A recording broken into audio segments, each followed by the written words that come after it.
Hola, ¿qué tal? ¿Cómo están? Pues nuevamente en un episodio más de Fundamental, tu podcast. Y el día de hoy, como todos los episodios, estoy muy emocionado porque hoy nos acompaña un invitado muy especial con una historia muy bonita.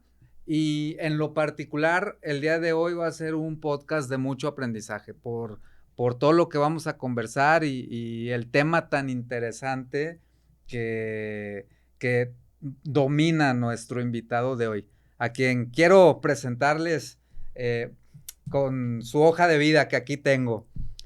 Hoy con nosotros está Javier Sánchez Aldana. Javier es Managing Partner de Carabela Venture Capital, una firma de Venture Capital con sede en Guadalajara, que desde el 2020 invierte en emprendedores que lideran startups tecnológicas en etapa temprana en Latinoamérica. Anteriormente fue director de Ángel Ventures en Guadalajara, donde gestionó una red de inversionistas ángeles y promovió diversos programas e iniciativas para fortalecer el ecosistema emprendedor de la región. Ha trabajado en empresas como IBM de México y Mexicandela, compañía que fundó a los 20 años. Estudió Administración y Mercadotecnia en la UP, aquí en Guadalajara, y cuenta con un diplomado en Capital Privado y Capital Emprendedor por la Universidad Anáhuac del Norte en la Ciudad de México y la Amexcap. Ha participado como panelista, conferencista, mentor y jurado en múltiples programas y eventos del ecosistema emprendedor en México y el extranjero. Se distingue por su mentalidad emprendedora, su capacidad de construir puentes para que las cosas sucedan. Bienvenido, mi querido Javier, qué gusto poder coincidir contigo y que nos acompañes el día de hoy. Pues gracias, Pepe, por la invitación. Muy contento de estar aquí y pues de aprender también de ti y compartir con tu audiencia. Oye, un gusto enorme convivir en aquella cena que tuvimos hace un par de meses, ¿no? Con Roberto, ¿no? Con Un Roberto, con amigo el en buen común. Roberto. Sí, Y estas historias que pues te han llevado a donde estás el día de hoy, que la verdad son fascinantes algunas de ellas, si no es que casi todas las que escuché ahí. Y si pudieras de una forma breve platicarnos, ¿quién es Javier Sánchez Aldana? ¿Dónde naciste? ¿Cómo fue tu historia, tu infancia? Platícanos un poquito, ayúdanos a conocerte un poquito más. claro, claro. Bueno, yo soy tapatío, recién cumplí 40 años, soy del 85. Soy el primero de tres hermanos. Mis papás me tuvieron a mí, yo soy el pilón, pero al revés. Me tuvieron a mí, luego 6 años después a Pablo, mi hermano, y 2 años después a Sofía, mi hermana. Entonces fui hijo único 6 años. Eh, de aquí de Guadalajara, pero mis papás son de Ciudad de México, ambos. Mi papá murió hace 5 años y medio, pero la familia de mi papá, tengo una tía en Guadalajara y tengo otros tíos en Estados Unidos, principalmente, y del lado de mi mamá, toda la familia es de Ciudad de México. Entonces, por un lado, pues siempre tuve familiares fuera y pasábamos navidades y vacaciones tanto en Ciudad de México o en Valle Bravo, o a ver si íbamos a San Antonio, ¿no? Donde tengo familiares. Entonces, como que 100% tapatío, pero con un background y una ascendencia de otros lugares que me ha permitido también aprender y conocer. ¿Estudiaste aquí? ¿Estudiaste? Sí, yo estudié en Guadalajara. Siempre digo que estuve en muchos colegios, pero no fue por corrido. Por circunstancias de la vida estuve en diferentes colegios. Estuve en primaria de pre-first hasta cuarto en el American. Después quinto y sexto estuve en el Ciencias. Primero y segundo de secundaria estuve en el Cedros, que es el Liceo del Valle en Ciudad de México. Nos fuimos por chamba de mi papá allá. Tercero de secundaria regreso al Ciencias. En prepa estuve en el Cervantes Costa Rica y en Universidad en la UP. Entonces tengo de todos los sabores y colores y creo que eso me ha ayudado mucho a formarme y a ser lo que soy hoy en día, porque pues si bien tuve diferentes formaciones por los colegios en los que estuve, diferentes amistades, entonces creo que eso me ha hecho multicultural en el sentido de conocer un poquito de todo. Tiene sus beneficios, ¿no? Estar como, eh, me imagino, en diferentes espacios, momentos, en diferentes culturas escolares, etcétera. Y muy Tiene distintas, ¿no? Con los jesuitas y aparte. con el Opus, entonces sí, Y el y el American. American totalmente laico.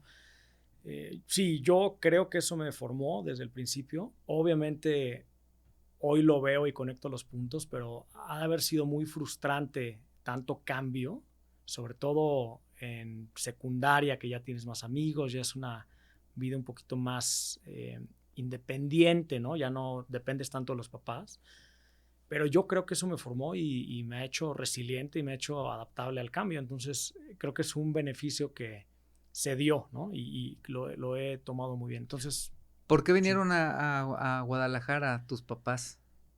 Del lado de mi papá, mi abuelo trabajó en distintos lugares y una de las ciudades donde vivió fue en Guadalajara.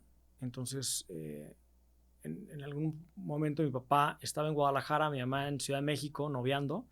Y mi papá iba y venía prácticamente todos los fines de semana y decidieron casarse y mi mamá se vino a Guadalajara. Entonces fue como llegamos acá, ¿no? A mi familia. Y, y el tema de haber estudiado en México en secundaria fue por un trabajo de mi papá que se fue para allá y nos llevó a todos. Mi papá estuvo toda la vida en temas de seguros y mi mamá prácticamente toda su vida en la docencia, maestra, hasta hace pocos años que se retiró. Entonces, pues esa combinación de Guadalajara con Ciudad de México principalmente, pues es la que me ha formado mucho más, ¿no?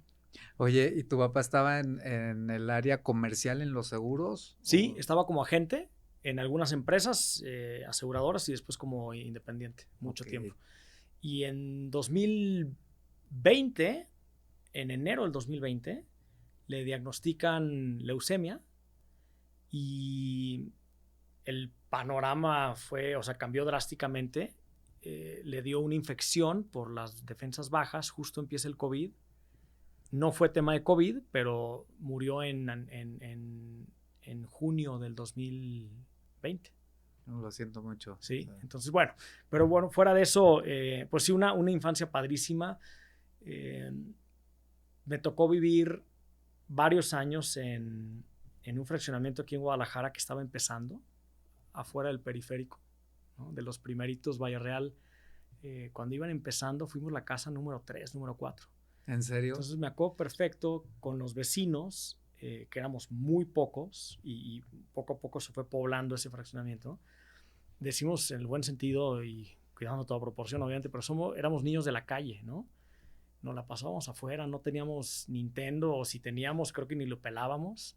Todo el tiempo jugando en la calle, estaban construyendo el club, entonces pues éramos los amigos de los guardias, nos la pasamos muy bien, algunas travesuras también, pero Pues si eso ahorita me que formó. está poblado el fraccionamiento, los niños salen a la calle, Sí, imagínate. era un ese terreno tiempo. enorme para nosotros. Me acuerdo la calle de Paseo Valle Real no estaba construida y las lomas no era un basurero como tal, pero era puras como se puede decir como una barranca, ¿no? Entonces íbamos a andar en bici por allá. Y sí, mi mamá y mi papá me acuerdo perfecto que en los fines de semana nos veían amanecer y nos veían cuando regresábamos, cuando ya no había luz. Entonces, muy divertida la infancia y después, bueno, cuando llegan mis hermanos y demás, muy padre, muy formativa esa etapa como de mucha libertad, de no estar en la casa viendo televisión, sino en la calle, ¿no? Qué Yo le importante, digo a mis ¿verdad? hijos que ya no me atrevo, pero era experto en caminar por las barditas de las casas porque nos íbamos por las bardas de las casas que era pues, de este tamaño, corriendo, ¿no? Y hacíamos recorridos alrededor del coto, entonces muy extremo, pero bueno, eso Oye, en ese ya tiempo fue. ya hacías parkour, ¿no? Sí, exacto. Sí, pero muy divertido. Qué padre. Y haces tu carrera, ¿qué estudiaste? Yo estudié Mercadotecnia y Administración en la UP, aquí en Guadalajara. En la UP en su momento no había créditos como tal, era más bien como la continuación de una prepa, si lo ves así. Era un modelo muy distinto al que hoy es la UP y como todas las universidades. Entonces, estudié Marketing y Administración, pero en la UP es mucho más orientado a administración, ¿no? No es como, vamos a decir, Mercadotecnia en el ITESO, que es pura y dura mercadotecnia. Entonces mi perfil mucho más administrador. Yo nunca ejercí marketing como tal. Me encanta el tema de mercado, me encanta el consumidor, los productos nuevos y demás, pero fue un como enfoque mucho más dirigido a la administración lo que yo hice. Okay. Pero sí estudié en la UP del 2004 al 2008. ¿Y cómo elegiste esa carrera? ¿O por qué? ¿Cómo te imaginabas que iba a ser tu futuro? ¿Por qué la elegiste? Fíjate que yo siempre he sido muy generalista.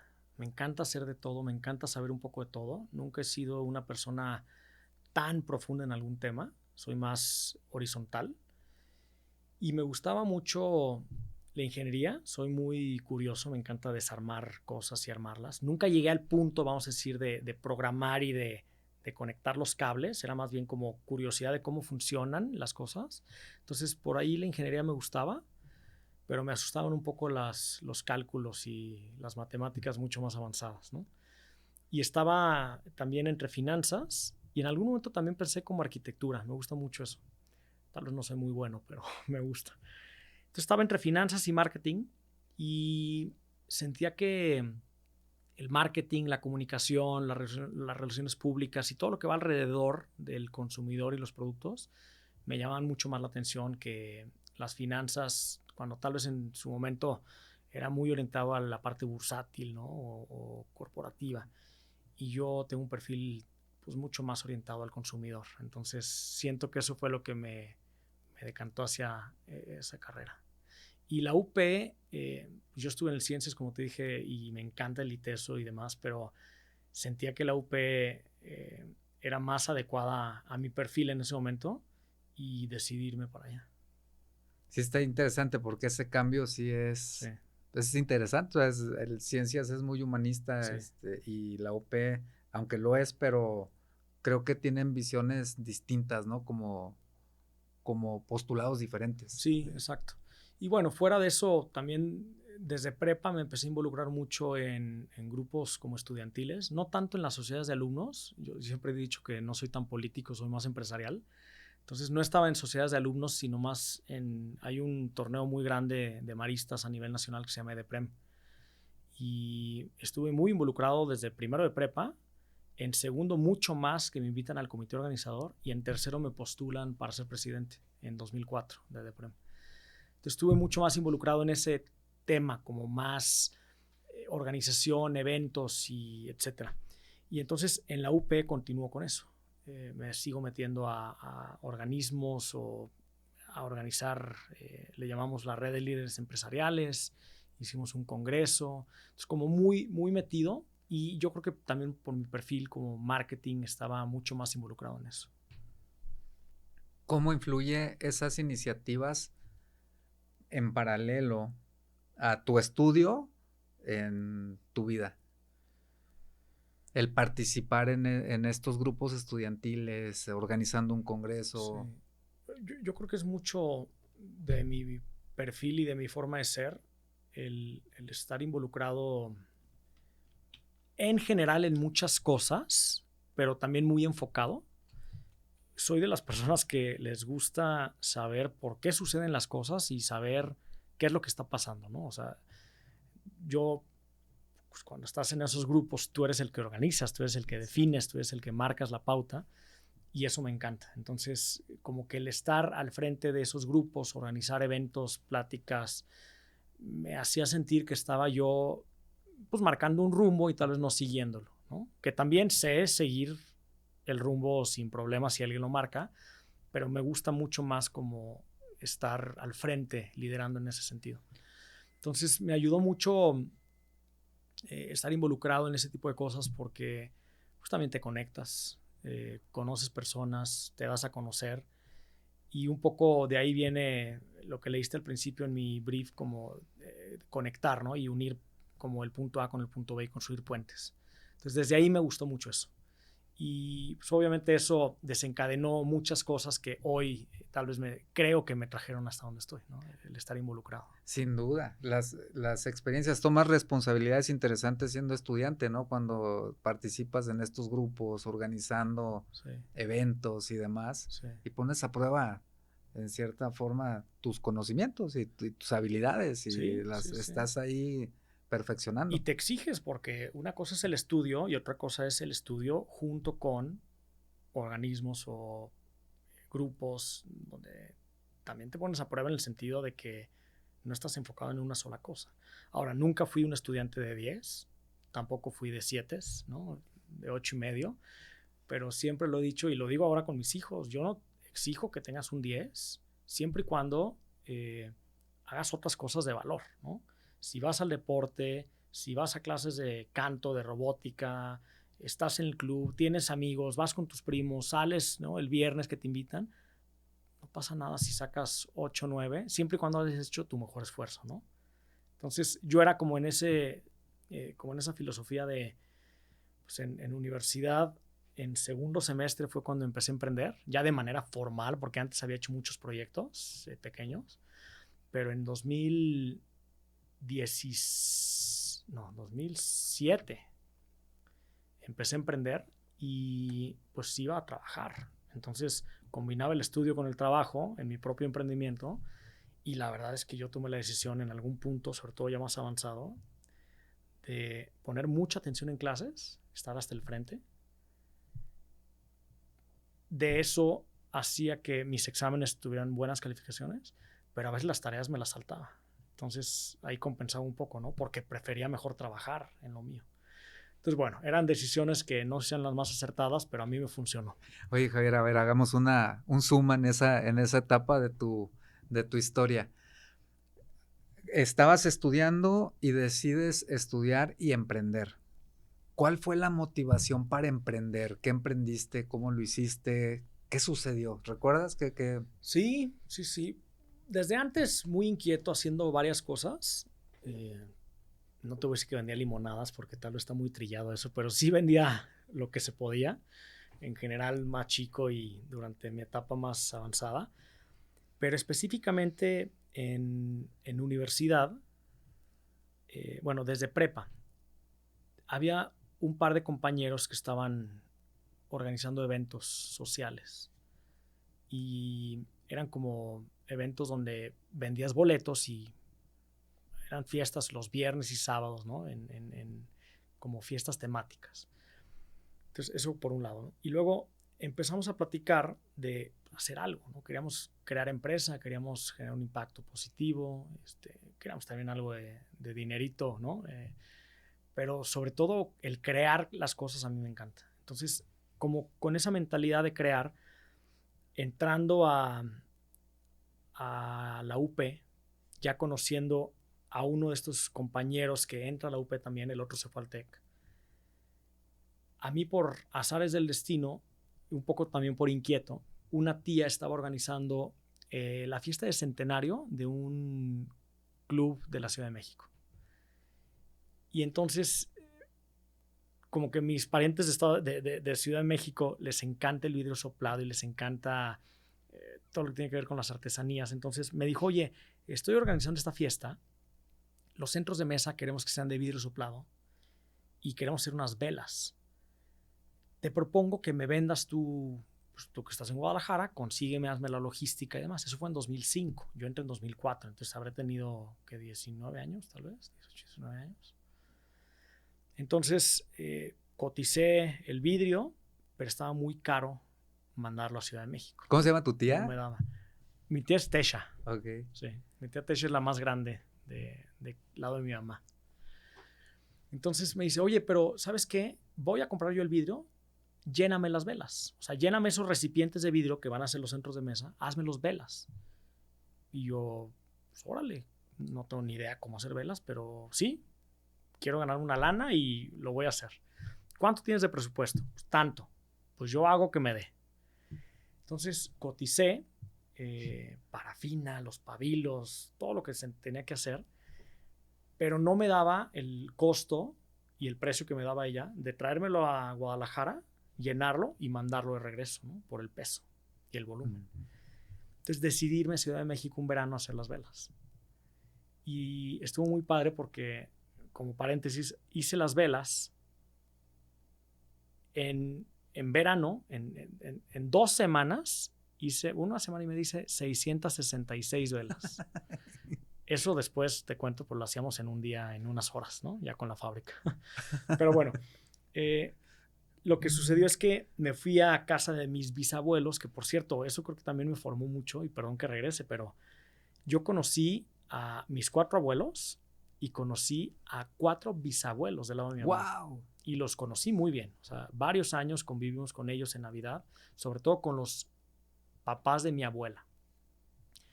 Tenía una casa de buen tamaño en Ciudad de México y dije, pues, ¿dónde hago mi fabriquita temporal? Y la hice en un patio de la casa de mis bisabuelos. Que por cierto es una casa con mucho, se puede decir como historia, porque la hizo Barragán. Ándale. Ya es una historia muy distinta, una casa que quedó padrísima ahorita, como la remodelaron. ¿Sigue estando en tu familia? No, ya no, se vendió y la persona que la compró la restauró a como era originalmente. Pero bueno, ese es otro tema. Lo que está muy padre es que hice las velas por primera vez mi emprendimiento en esa terraza, ¿no?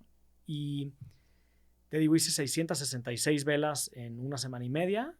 Tenía unas llagas aquí porque lo hice todo manual, una estufita, pero me fue muy bien. Entonces, a partir de ahí dije, qué padre crear algo desde cero. A mí los productos me gustan mucho. El servicio también, que es ahora lo que yo hago, pero el producto me gusta mucho. Y entonces ahí, la verdad es que sí fue un tema como, pues estoy chavo, me fue bien en un negocio que hice, voy a continuarlo. Y entonces yo continué haciendo velas en vidrio soplado de colores para primeras comuniones, bautizos, para restaurantes, las vendía como bolos y demás. Y con uno de estos amigos que conecto con prepa, queríamos hacer algo más en forma y pusimos sobre la mesa 5 o 6 ideas de negocio. Varias, ¿no? Y una de ellas le dije, bueno, yo ya hago esto, yo ya tengo unas velas, tengo una marca que está empezando a posicionarse, lo pongo sobre la mesa como opción de emprendimiento.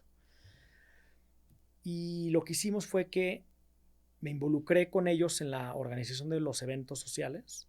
De ahí generamos algo de capital que después decidimos invertirlo en uno de estos negocios. Y el negocio que elegimos en ese momento fue las velas. Un poco aprovechando que ya había empezado, que ya tenía proveedores, que había un mercado que queríamos.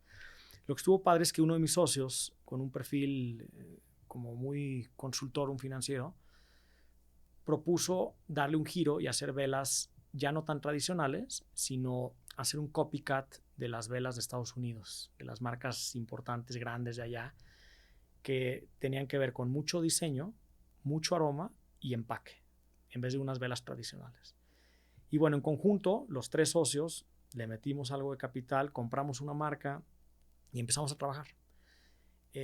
Después de un tiempo involucramos un cuarto socio. Pero bueno, ese emprendimiento que empezó ya formalmente con sociedad con ellos en 2007, lo llevamos en 2012 a ser el número 1 en Liverpool y número 2 en Soriana y muchas otras tiendas en las cuales trabajábamos y teníamos algunas marcas propias y demás. Entonces, bueno, ya me extendí un poquito en esa parte, pero un poco de ahí va el emprendimiento, ¿no? El querer crear algo, el hacer algo desde cero y poder resolver una necesidad o solucionar un problema y también de alguna forma como hacer empresa, crear un impacto y en consecuencia, si haces las cosas bien, pues también tener un poco de libertad financiera. Fueron con muchos elementos, ¿no? Sí. Esto que compartes y aparte el hacer sociedad, el empezar a discutir temas diferentes El trabajar en ese con sentido, socios. por los intereses sí, individuales sí. y demás. ¿Seguías estudiando? Sí, yo estuve en 2005, emprendí yo solo, 2007 lo hicimos en conjunto, yo salí en 2008. Entonces, para 2000, o sea, fue un año, vamos a decir, como de estudio y trabajo intenso por los últimos semestres. Y en 2009 hacemos ya la sociedad formal. Estuvimos prácticamente año y medio como persona física con actividad empresarial, que yo ya estaba registrado, como que utilizamos mucho esa plataforma. De hecho, un dato interesante es que yo fui el proveedor más joven de Soriana en su momento, porque era persona física, 2007, 2008 tal vez, y en ese momento, pues sí, era el más joven de los proveedores. 22 años, Sí. 22, 23 años. Sí. Entonces sí, me ayudó mucho a trabajar en sociedad, a conocer, a ceder, a proponer. Y esa sociedad estuvo muy padre, pero en 2012 éramos 4 socios ya. Yo estaba recién casado, me casé en 2011, me casé joven. Ahorita platicamos un poco de eso, si no. Y éramos 4 socios, el negocio iba bien, pero había como ciertos retos y ciertos caminos que podíamos tomar. Y yo me inclinaba hacia uno y otro socio hacia otro, y al final decidimos que lo mejor era comprar o vender, y yo decidí vender mi participación. Entonces salí en 2012 y ellos se quedaron. Y hoy es una empresa que sigue, tengo entendido que muy exitosa, me da mucho gusto, pero yo en 2012 salí por completo. Okay. Entonces ese fue mi primer emprendimiento formal, formal en serio, ¿no? Porque ya era tema de estar en cadenas de autoservicio, departamentales, marcas propias, de lo que empezó en la cocina de casa de mis papás, a evolucionarlo a una fábrica semiautomatizada y después una relación que tuvimos con otro fabricante ya de mucho mayor volumen. Entonces, una experiencia padrísima. ¿Cómo fue tu proceso de desprendimiento? Porque tú tal cual lo describiste ahorita, desde la cocina de tus papás hasta crecer y ser un proveedor de alto impacto Sí. en estas cadenas importantes y luego decidir vender. Pues fue duro, la verdad es que sí, no fue una salida de lo más padre que pude haber tenido, ¿no? Porque si bien fue una decisión consensuada, no fue como que yo haya decidido vender por completo por mi propia, vamos a decir, por mi propio iniciativa o gusto, sino que se dieron las cosas, había un poco de visiones distintas y en ese momento decidí que era lo mejor, ¿no? Pero sí me dolió en el sentido de, pues lo que vimos nacer, primero yo solo y después como sociedad y llevarla a un punto ya importante, sí fue como una pérdida de, híjole, ¿ahora qué hago, no? Porque además llevaba ya mucho tiempo trabajando para mí, sin una experiencia profesional en otro lugar, y entonces cuando salgo, se me presentan algunas oportunidades, pero no estaba como tal vez preparado o listo para emprender de nuevo, y decido entonces trabajar en diferentes lugares. Me invitan a trabajar a una empresa de un familiar de mi esposa, y después de ahí me voy a trabajar a IBM 2 años, pensando un poco que ya había trabajado para mí, ya había trabajado para alguien en una empresa pequeña, mediana, y ahora quería conocer lo que era trabajar para una empresa global, donde según yo todo estaba resuelto y organizado, y te das cuenta que tampoco en una empresa tan grande y tan longeva como esa todo está perfecto. Aprendí muchísimo, me fue muy bien, conocí mucha gente, practiqué mi inglés también muy bien. Tuve la oportunidad de viajar a Nueva York con las personas con las que trabajaba para IBM en Estados Unidos. Entonces, mucho aprendizaje, pero sí fue una etapa, vamos a decir, profesionalmente difícil para mí, de haber emprendido y haber tenido cierto éxito y el haber creado algo propio, hacer un cambio tan drástico. Pero bueno, la experiencia de trabajar en esta empresa global y lo que me dio eso fue invaluable para lo que hoy hago. Oye, esta etapa te genera cierto, me imagino, ¿qué recuerdas? ¿Cómo era esta emocionalidad? Porque de repente hay mucha gente que vive estos procesos Sí. y los experimentamos de forma diferente, pero para ti, ¿cómo fue esta experiencia de dejar tu emprendimiento, entraste a la empresa de tu familiar y después involucrarte en algo completamente diferente, ya más institucional, por llamarle de alguna Sí. manera? ¿En qué área? ¿Y cómo fue que decidiste? ¿Y cómo fue para ti esa experiencia de Pues, ese cambio? sí, a ver, fue intensa porque además ya estaba casado. Recién Ya casado, aparte, tenía. ¿no? ¿Sabes? Tenías poco tiempo de haberte casado. María nació en 2015. Entonces ya tenía una hija y estaba por llegar el segundo. Sí. Sí, a ver, una experiencia padre cuando lo veo hacia atrás y donde conecto los puntos, pero complicada en su momento porque yo tenía ganas de emprender o hacer algo propio, pero en ese momento tal vez no estaba preparado o tampoco podía correr tanto riesgo como ya había corrido antes, ¿no? La vida va evolucionando y llega un punto en donde ya no te la juegas tan fácilmente. Aunque la verdad sigo haciéndolo, ¿eh? No aprendo. Pero bueno, son riesgos más medidos tal vez. Entonces sí, interesante el poder soltar, el poder ver cómo podía yo complementar mi experiencia profesional. Te digo que como estratégicamente pensaba el cómo una empresa global me podía ayudar a tener lo que no había tenido al principio por haber emprendido y haber hecho pues, una empresa desde cero. Entonces en IBM pude pues, aprender mucho de los procesos, de las estructuras, de la capacitación, de cómo no tanto trataban, sino cómo cuidaban a sus colaboradores. vendí mi coche porque yo vivía en Providencia en ese entonces cuando trabajaba en IBM y ir al Salto era una locura. Entonces había unas rutas de camiones de la empresa que pasaban por toda la ciudad y había una que estaba a una cuadra de mi casa, de mi departamento. Entonces vendí mi coche y hasta la fecha no tengo coche. Es algo que le agradezco a IBM. Pero bueno, mucha experiencia, muy padre, difícil de haber tenido algo propio y después haberlo soltado, pero siempre con la espinita de regresar a tener algo, siempre buscando cómo estar en una empresa donde pudiera yo percibir y sentir que lo que hacía tenía un impacto inmediato, porque en IBM es tan grande que tal vez en un rol como el que yo tenía, pues no hacía mucho impacto si hacía una cosa u otra al día siguiente, ¿no? No porque lo hiciera, pero lo pongo como en contexto. Y siempre como con la espinita de regresar a hacer algo propio con mucho mayor impacto, con mucho mayor trascendencia. Y fue cuando, buscando con este perfil como inquieto, metiéndome a diferentes iniciativas dentro de IBM y buscando opciones, estaba empezando lo de Watson, que era como la inteligencia artificial de IBM.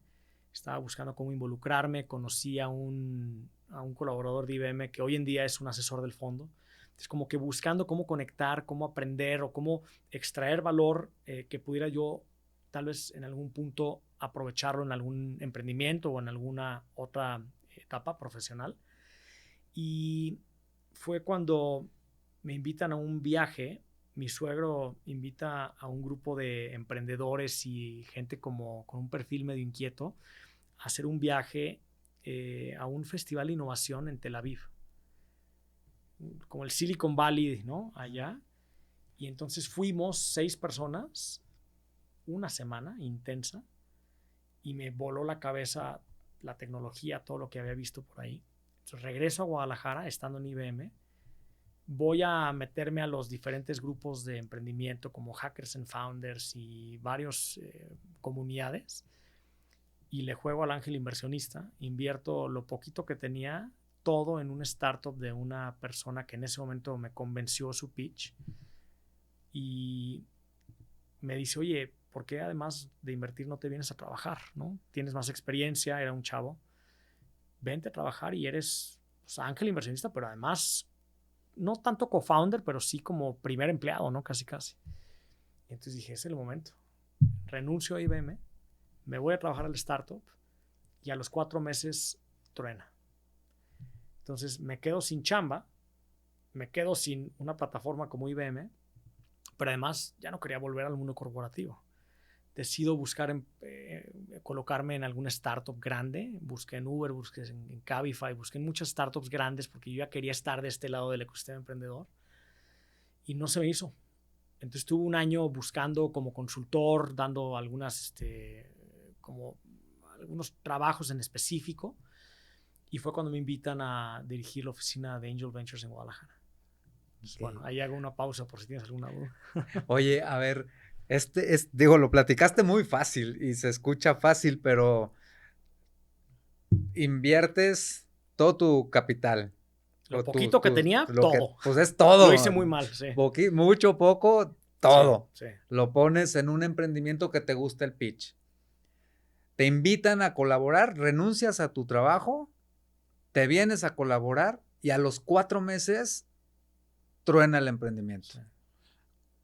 ¿Qué aprendizaje y lecciones te deja esa experiencia, esa situación? Voy a decir algo ya conectando los puntos. El que no arriesga no gana. Si yo no hubiera hecho eso, puede que estuviera en IBM todavía y seguramente muy bien. Puede que no, pero no hubiera estado contento, creo, como soy, haciendo carrera en una empresa, y no por ser IBM, digo cualquier empresa global o grande, porque yo soy mucho más inquieto y entonces, si no hubiera tomado esa decisión, lamentablemente salió mal, pero a final de cuentas tuvo un impacto positivo en el futuro, ¿no? Entonces, yo lo que dejaría como punto importante es tienes que buscar la forma de alcanzar lo que quieres y aunque no lo tengas muy claro, si crees que hay alguna sensación de que puede ser algo distinto, algo más divertido, algo mejor, algo con más trascendencia, búscale. No te quedes cómodo en donde estás. También, tampoco se trata de estar incómodo toda la vida, ¿no? Con demasiado estrés. Pero sí creo que es importante tratar de lanzarte y tratar de siempre buscar cómo puedes generar más impacto.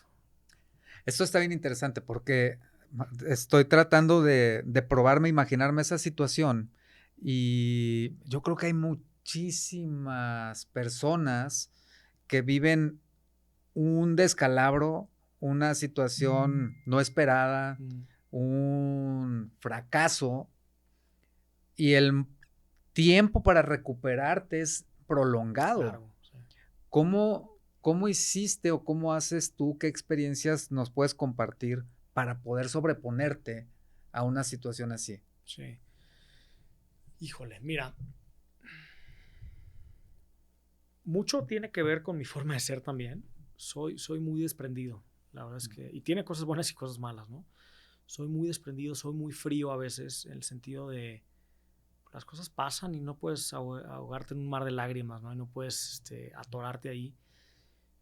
Y seguramente me falta mucho por aprender y mucho por desarrollar, pero creo que me ayudó esa forma de ser a, después de ese fracaso tal vez, ¿no? De haber salido de esta empresa que fundé, o al fracaso de haber invertido en una startup que no funcionó y haber renunciado a IBM, donde había una carrera interesante, ¿no? Para seguir.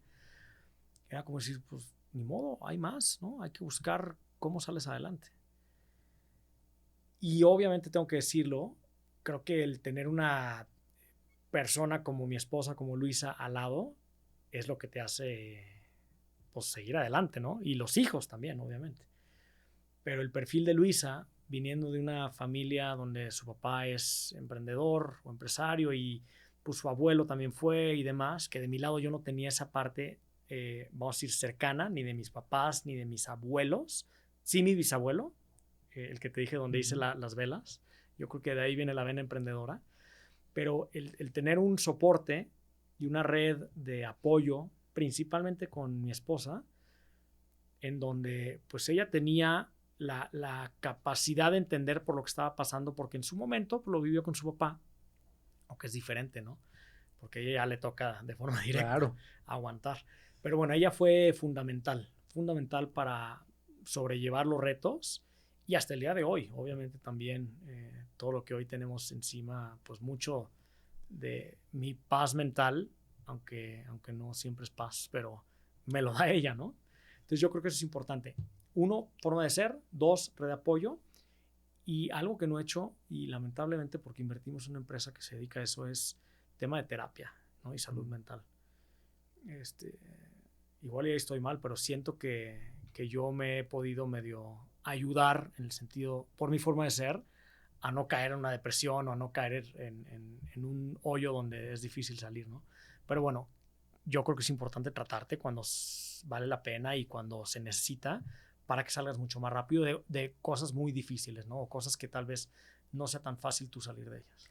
No, y el elemento del desapego. Sí, eso yo creo que es lo principal. Es importante porque, pues, si no tienes tanto apego a las cosas Sí, y estás más bien interesado en desarrollar, sí, pues el fracaso es tu aliado, sí, en sí, cierta sí. forma, ¿no? Sí, entonces, bueno, un trayecto muy interesante y hasta que se conecta, ¿no? al tiempo actual, ¿no? Sí, Sí, dicen, me lo trajo a la mesa un amigo que se llama Rodrigo, que aquí nos compartía un mensaje, creo que fue de Steve Jobs, que decía, no hay manera de unir los puntos si no es hacia atrás. sí, O sea, los puntos los unes hacia atrás en sí, tu vida. Y bueno, pues mira, sí. qué interesante. Después de este emprendimiento y de esta búsqueda, ¿qué sucede? Pues justamente voy a hacer un paréntesis como para que se conozca el contexto. En 2013 nace una sociedad en Guadalajara eh, donde un emprendedor, Germán Canale, invita a José Medina Mora a traerse la representación de Angel Ventures a Guadalajara. Angel Ventures es un fondo de Ciudad de México, de los primeros que hubo en México como tal, cuando el ecosistema iba naciendo, 2008, 2010.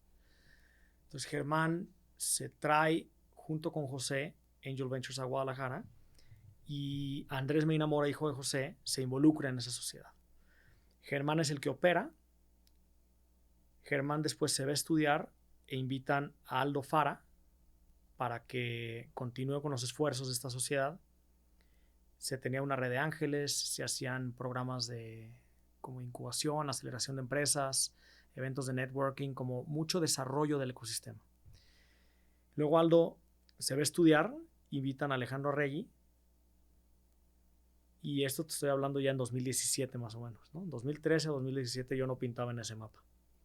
Pero yo conozco a José, a Andrés y a su familia por mis papás de Ciudad de México. Entonces, cuando salgo de este emprendimiento que truena y empiezo a buscar opciones profesionales, ya habíamos ido a buscar capital para este emprendimiento con la red de ángeles de Angel Ventures. Entonces ya habíamos hecho una reconexión con Andrés y el grupo. Y después de un rato le digo a Andrés, oye, estoy buscando chamba, quiero algo relacionado con el emprendimiento, con las startups. Y entonces, después de un rato, me dice, oye, ¿qué crees? Alex Arregui se va a ir a estudiar, como se han ido los otros socios, y vamos a buscar un director para que dirija la oficina de Guadalajara. Y creo que por tu perfil, por todo lo que has hecho, hace mucho sentido, ¿no? Pues ya fuiste emprendedor, ya levantaste capital, vendiste tu empresa, aunque no fue una venta como tal, fue una salida, pero bueno, saliste de ahí, emprendiste otra vez, le metiste lana como ángel a una empresa, no funcionó, bla, bla, bla, bla, bla. Hace mucho sentido para que ahora dirijas esta oficina porque has estado en esos zapatos, ¿no? Es muy diferente ser inversionista sin haber operado a ya haber operado una empresa. Entonces me invitan y me quedo. Entonces entro en julio del 2018 a dirigir la oficina de Angel Ventures en Guadalajara para continuar los esfuerzos de todo lo que se estaba haciendo, la red de ángeles, los programas de incubación, aceleración, talleres para emprendedores, para inversionistas, mucho desarrollo de ecosistema, pero con el objetivo de levantar un fondo propio. Los socios desde el inicio querían levantar un fondo propio, pero por la rotación de los directores que se iban a estudiar su MBA, no se había podido cristalizar. Okay. Entonces me preguntan, ¿tú qué plan tienes? Les dije, la verdad es que no tengo pensado salir a estudiar, ¿no? Yo quiero dedicarme full a trabajar. Ya si en su momento sale alguna oportunidad, haré algún programa ejecutivo, pero un MBA no tengo planes de hacerlo. Entonces me dice, pues qué bien, porque ya podemos cristalizar ese proceso, ese proyecto que se quería hacer. Entonces le digo, ok, va, denme 2 años para conocer, aprender, darme a conocer y lanzar un fondo. Va, perfecto. Entonces yo entro en julio del 18 y en noviembre del 20, prácticamente año y medio después, decido que ya era momento. Y entonces estructuro el primer fondo de Carabela que se lanza en febrero del 2020. Y ese fondo de Carabela, ahorita nos metemos un poco más a detalle, pero es un fideicomiso y levantamos 80 millones de pesos para invertirlo en este caso ya son 16 startups de Latinoamérica en etapa muy temprana, en empresas de tecnología que van empezando, que pueden escalar de manera importante, a diferencia de un negocio tradicional, ¿no? Por la tecnología justamente. Entonces, el Fondo 1 de Carabela nace en febrero del 2020 y se termina de invertir en agosto del 2024. Entonces, esa es un poco como la primera etapa de esta nueva etapa profesional que viene pues, de este proceso largo que te conté de emprender, una empresa global, startup, fracaso, ¿no? Pero que conectando los puntos pues hacía mucho sentido. Qué padre. Y estos puntos que vas uniendo van acompañados de perfiles y de personas. Sí, totalmente. Ahorita que mencionas a José Medina Mora, y supongo que todas las personas que mencionaste son personas, gente de bien. Sí, gente de bien, sí. Admirables en su actuar. Tengo la fortuna de conocer un poquito a José y mis respetos, su empresa, cómo han institucionalizado su negocio, la seriedad y la formalidad con la que lo llevan y consideran a sus colaboradores, etcétera. O sea, es clase mundial, en mi opinión. Y tener un socio así, pues es maravilloso, ¿no? Y con ese ejemplo de compromiso y amor por México también, en donde él vivió el empezar su emprendimiento y quebrarlo 2 o 3 veces y que un ángel inversionista invirtiera en él, y a partir de ahí ya es historia, ¿no? Después de mucho trabajo, pues están donde están hoy. Pero él vivió eso que hoy estamos nosotros impulsando. Entonces es un gran ejemplo. Obviamente José y con los roles que tiene hoy en día, pues lo vemos poco, pero con el que más hablo yo es con Andrés, que está en lo mismo, él dirige Soluciones Ventures, y con Alex, mi socio, que ahora ya está en Guadalajara, me veo también, y con los que nos vemos una vez al mes, una vez cada 2, 3 meses, son con Aldo y con Germán, que están fuera de Guadalajara. Pero sí, la verdad es que no porque lo diga yo, y eso tú lo dijiste primero, pero es gente de bien, es una gran sociedad que cualquiera que, porque no mucha gente lo sabe, pero cualquiera que de los que saben cómo estamos conformados dicen, wow, qué padre, qué buen grupo tienen. Qué padre. Entonces son mis socios no operadores, es mi consejo. Ellos no operan, no están día a día, están por detrás, y obviamente son los que junto conmigo y ahora con Frank, mi co-managing partner del Fondo 2, somos los que dirigimos Carabela en esta nueva etapa en la que estamos. Oye, vamos a ir a esos detalles, sí. pero qué interesante. A ver, hablamos de Venture Capital, hablamos de startups, de emprendimiento. Hay mucha gente que no está familiarizada. Lo habíamos platicado hace rato antes de iniciar. ¿Por qué no nos das una breve explicación? Así como el prompt de ChatGPT. Sí, peras y manzanas, ¿no? Sí, exacto. Sí. Yo le digo a mi hijo que te lo explique para un niño de 11 años. Ok. Entonces, ¿por qué no nos platicas un poco en qué consiste el Venture Capital? ¿Cómo funciona? Porque lo estuve pensando en el transcurso de la mañana de hoy. Hay muchas perspectivas. Desde emprendedor, inversionista, sí. Operador del fondo, etcétera, ¿no? Sí. Como el ecosistema es muy rico. ¿Cómo funciona? ¿Cómo? Sí. Y justamente le llamamos el ecosistema emprendedor, aunque muchos de fuera se ríen, pero es un ecosistema porque claro. Es la suma de diferentes entes o partes que trabajan en un fin común, ¿no? En una región, en un ambiente específico. El Venture Capital es una forma de capital privado, es financiamiento para empresas privadas. Pero el Venture Capital es en una etapa muy temprana. Se llama capital de riesgo, capital emprendedor. En pocas palabras, lo que busca el Venture Capital es invertir. Nosotros decimos que invertimos en emprendedores, no en empresas. Pero inviertas en emprendedores que están construyendo empresas en una etapa muy temprana para comprar acciones, para ser socio, no es un préstamo, a cambio de, o sea, inviertes capital, inviertes conocimiento, das o abres tu network, es decir, inviertes más allá que un cheque, sino que te involucras de muchas formas para ayudar a este emprendimiento a que crezca, para que en un mediano o largo plazo vendas tu participación. O sea, a final de cuentas es un negocio lo que hacemos y en pocas palabras es comprar barato y vender caro. Lo estoy simplificando al máximo. Invertimos en una etapa temprana, ayudamos a crecer a la empresa y buscamos vender nuestra participación más adelante.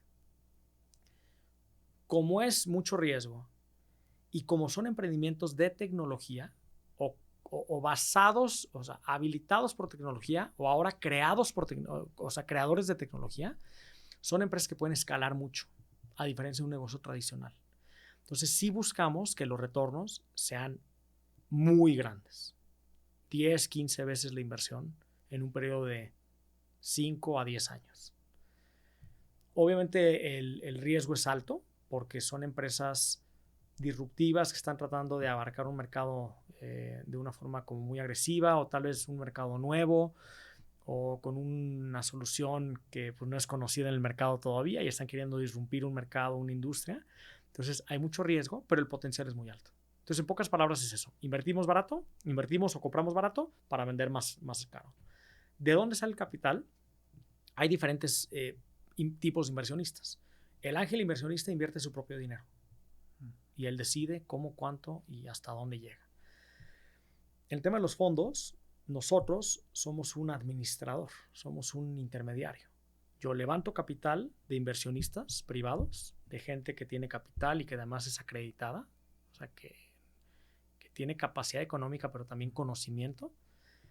Yo administro ese capital, yo decido en dónde lo invierto, con el objetivo de ayudar a las empresas a que vendamos la participación en el futuro y pueda regresar no solo el capital, sino rendimientos. Y el venture capital, el administrador, se lleva un porcentaje de las ganancias después de haber regresado el capital a los inversionistas. Entonces, es como funciona. Somos un intermediario, tenemos el acceso a los emprendedores, tenemos el conocimiento de la tecnología y le ayudamos a la gente que tiene un capital a diversificar, así como compran departamentos, pueden comprar acciones en la bolsa, pueden invertir en fondos de venture capital o en startups o en diferentes clases de activos, ¿no? Nosotros somos una opción para diversificar, pero somos el que está día a día buscando emprendimientos, acompañándolos, ayudándolos a crecer para hacer rendir ese capital en un futuro.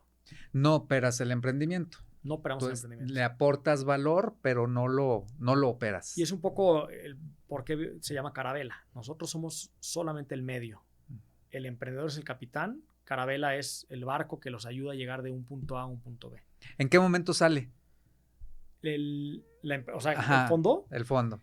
Normalmente hay 3 o 4 tipos de salidas, ¿no? Una, en Estados Unidos es muy conocido salir a bolsa, los IPOs. En Latinoamérica y en México es difícil todavía, no se da muy, muy común. Ha habido casos como Mercado Libre, como Nubank, etcétera. Pero esa salida es poco probable en Latinoamérica, por lo pronto, y también por la etapa tan temprana en la que yo entro, que entro en el día 0 casi, a veces no me da el tiempo para llegar a un IPO. Entonces, es una posibilidad, pero es poco probable. Algo que es mucho más probable es un M&A, una compra de un grande que compra al chiquito, como pasó con BBVA y OpenPay, o Uber y Corner Shop, o cualquier empresa que escuchaste que la compró el grande, ¿no? Es ahí donde puede haber buena lana sobre la mesa porque son compras estratégicas. Entonces, esa es la más común. Pero también puede haber una salida en una transacción secundaria. Yo como fondo invierto en una etapa temprana en esta empresa, crece y va a levantar capital en 2, 4, 6 años, dependiendo cómo va evolucionando. Puede que un fondo más grande me compre a mí mi participación. Un fondo de growth equity me compre a mí como fondo de presemilla, ¿no? Entonces, no se vende la empresa, solamente el grande capitaliza y por otro lado compra a los chiquitos y limpia el cap table. Entonces, esa es otra salida. Sí. Y una cuarta, es difícil, normalmente sucede cuando son emprendimientos que tal vez no escalan tan rápido, es como un buyback, ¿no? Que los propios emprendedores te compran a ti, te recompran. Pero ahí no hay mucha ganancia. Ok. Sí. Y la importancia que cobra tu tesis de inversión, ¿cómo seleccionan a los proyectos en los que van a invertir? Sí, ese es un trabajo importante y es aquí donde sumo a mi otro managing partner, a Francisco Ruiz, que lo sumamos hace poco más de un año al grupo para poder hacer una tesis diferenciada con respecto al fondo 1 y poder ofrecer algo al mercado atractivo. Entonces, la tesis de inversión es la base de todo, es de donde se construye el portafolio y tiene un momento, varios meses de planeación, de investigación y de redacción para llegar a una tesis muy particular, ¿no? Hoy nuestra tesis es invertir en emprendedores técnicos, construyendo soluciones altamente técnicas para B2B. Entonces, lo que queremos hacer es invertir en todo lo que hay detrás, que la gente no conoce, porque no hay espectaculares, no hay una aplicación en tu celular, pero que todo el mundo utiliza de alguna manera. Y es la infraestructura y las herramientas que las empresas grandes necesitan para eficientar sus procesos. Eso es lo que buscamos hacer nosotros. Invertir muy temprano en ese tipo de oportunidades en Latinoamérica, hispanohablante, es decir, fuera de Brasil. Esa es como la base de la tesis de inversión. ¿Qué tan diferente es la tesis del primer fondo, del fondo 1, al actual? En general, invertimos en startups no nos salimos, vamos a decir, del marco de Venture Capital, pero sí mucho en el sentido de el primer fondo estaba orientado en invertir de manera muy agnóstica, estamos aprendiendo, estamos conociendo, queremos probar un poco de todo. Entonces, el primer fondo invertimos, decimos, mayoritariamente en empresas habilitadas por tecnología y ahora estamos invirtiendo en empresas creadoras de tecnología. Es decir, que ellas son las herramientas que están creando para poder solucionar procesos. En vez de que te sumes a una plataforma que ya existe y le pongas como la capita por encima, ¿no? Que no está mal. Son tesis diferentes, son momentos diferentes, tanto de Carabela como del ecosistema, pero nos dimos cuenta que haciéndolo de esta otra forma, podemos tener una ventaja y una diferenciación con otros fondos. Y entonces, prácticamente es eso, ¿no? La tesis le llamamos que invertimos ahora en Deep Tech digital.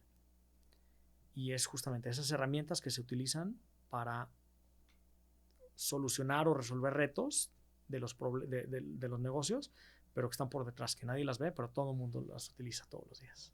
Ok. Y para ti, que estás todo el tiempo en esta dinámica, ¿cómo ves el ambiente del Venture Capital? Me lo imagino así en este contexto. Primero es Latinoamérica, pero luego hace zoom y es México. Y luego hace zoom y es Guadalajara. ¿Cómo has vivido esta etapa del nacimiento del Venture Capital? Porque literal, estamos años luz, en mi opinión, de lo que sucede en Estados Unidos, por ejemplo, o en otras partes del mundo. Sí. Tanto en montos como en las evaluaciones o las formas en las que las mismas tesis, ¿no? Sí. Se ha tropicalizado mucho y te voy a decir una cosa, años luz, o sea, sí empezaron hace tiempo, pero vamos con un buen ritmo en Latinoamérica. Okay. Y parece, no los vamos a alcanzar porque son mercados mucho más grandes y mucho más sofisticados, ¿no? Pero Latinoamérica jugó un rol importante justo por todas las oportunidades que hay en la región. El reto que hace falta solucionar es la liquidez para que pueda haber mucho más inversión, porque cuando inviertes en algo que no sale, ¿no? O sea, no hay un exit, la gente deja de invertir, ¿no? Entonces nos falta ese reto, el de destrabar la liquidez para que haya mucha más inversión. Pero vamos por buen camino, creo, ¿no? Ya hace varios años que están los primeros fondos, algunos de ellos ya regresaron capital, otros están un poco atoradas.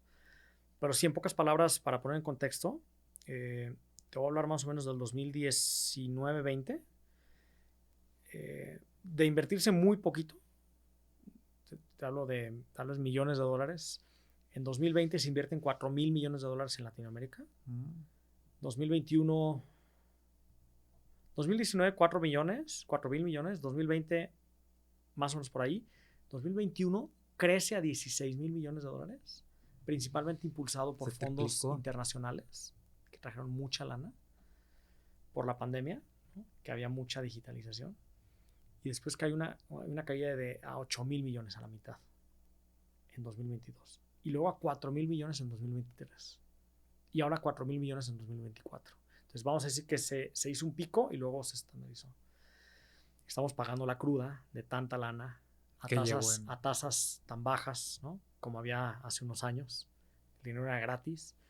Y eso causó muchas complicaciones en el ecosistema, ¿no? Porque la gente gastaba como loco, no buscaban la rentabilidad y eso nos afectó mucho. Sumado a que las tasas suben, la inflación sube y muchos aspectos, ¿no? En la región y en el mundo, las guerras, la incertidumbre, el tema político, Trump y los aranceles. Entonces, hoy en día el Venture Capital está pagando un poco los platos rotos del 2021, que fue una fiesta espectacular, donde hubo mucho exceso. Pero también creo que es muy sano este ajuste que se dio por las valuaciones, que ya no están por los cielos, están mucho más aterrizadas. Los emprendedores tienen mucho más claro que hay que buscar la rentabilidad, no de inmediato, porque el Venture Capital justamente financia proyectos disruptivos que no pueden ser rentables de un día para otro o de un año para otro, pero sí con una ruta mucho más clara hacia la rentabilidad y de ser negocios lógicos, ¿no? Que de entrada el margen bruto sea positivo. Porque si desde ahí no da, estamos mal. Ya la parte de abajo es otro tema, ¿no? De qué tanto le inviertes para crecer y qué tanto estás dispuesto a perder. Pero bueno, hoy en día el venture capital sigue siendo una alternativa para diversificar. Un portafolio completo debería tener un porcentaje de un 5, 10, 15% de venture capital, porque es lo que te va a dar el alfa, ¿no? Todo lo demás, las otras inversiones, pues, te van a dar rendimientos que en complemento van a ser un portafolio sano, pero sí creo que hace falta muchísima cultura, muchísimo, vamos a decir, ganas también de seguir apoyando emprendedores disruptivos, porque emprendimiento hay muchísimo, pymes hay muchísimas. Y no está mal, se genera mucha lana con esas pymes, ¿no? Hablando como inversión. Pero necesitamos mucho más casos de startups que lleguen a niveles enormes, porque la verdad es que es un ecosistema que genera una derrama importante, un efecto multiplicador importante. Buenos sueldos, buenas prestaciones, se genera innovación, se genera tecnología, y eso, pues a final de cuentas, se transmite, ¿no? Y se resuelven problemas reales. Entonces, creo que sí, no tengo el dato exacto, pero a comparación de lo que se invierte del PIB en venture capital en Estados Unidos y en Israel, México está por los suelos. Sí, un poquito a eso me refería. Y cómo impulsar este motorcito para poder generar más apetito por la inversión en el venture capital, Sí. porque pues sí parece que estamos acostumbrados venimos del colchón Sí. a la banca, Sí. y luego queremos dar el brinco a inversión. Sí. Y al venture capital. Sí. Entonces es así como que un brincote muy largo, como que somos mercados muy conservadores. No sé, esa es mi opinión personal, pero no sé. Sí, totalmente. Y a ver, nadie está peleado con su dinero. Lo que nosotros decimos es que es importante diversificar y por un lado también ver la parte financiera, pero por el otro también la gente que ya hizo capital, ¿de qué le sirve comprar una acción más, ¿no? O sea, si tú empiezas a invertir en startups directamente o en fondos o a través de redes de ángeles que hay, puedes aportar muchísimo más que tu capital, ¿no? Un empresario que ya pasó por un ciclo completo o por varios puede aportar muchísimo y entonces se robustece el ecosistema. Hay emprendedores cada vez más sofisticados, más preparados, porque yo sí creo que tenemos todo el talento para poder tener empresas de nivel mundial, ¿no? Y no nada más los grandes corporativos como Cemex, Bimbo y América Móvil. Podemos tener muchos más clips, muchos más Syncodes, muchos más Yo Te Prestos, muchos más 100 ladrillos, que sean los siguientes Melis, ¿no? Los mercados libres, los siguientes Nubanks. En México se puede. ¿Qué se necesita? Que haya mucho más apoyo y mucho más inversión de la iniciativa privada. El gobierno es otra cosa, ¿no? Pero los empresarios que apoyen más emprendedores y que también los emprendedores sigan capacitándose, sigan aprendiendo para que hagan mejores emprendimientos, ¿no? Yo creo que es una cuestión también de tiempo, falta tiempo, que se den más salidas, que haya liquidez, que se regrese el capital para poder reinvertir, pero no podemos esperar a que haya unicornios y queramos que México tenga empresas grandes si no creemos en los emprendedores, si no invertimos en ellos desde que están como ponis, ¿no? Eso es bien importante. Y ahorita me traías a la mente la idea de también para los empresarios, inversionistas, el experimentar, darse la oportunidad de experimentar en un venture capital para aprender, como esta parte de vivir la experiencia. Es muy diferente esta inversión a una inversión en la bolsa Claro. Es muy diferente. La dinámica es distinta. Claro. Yo recuerdo, voy a hacer un paréntesis, en el 2016, 17 quizá, no, antes, como en el 2014, 2015,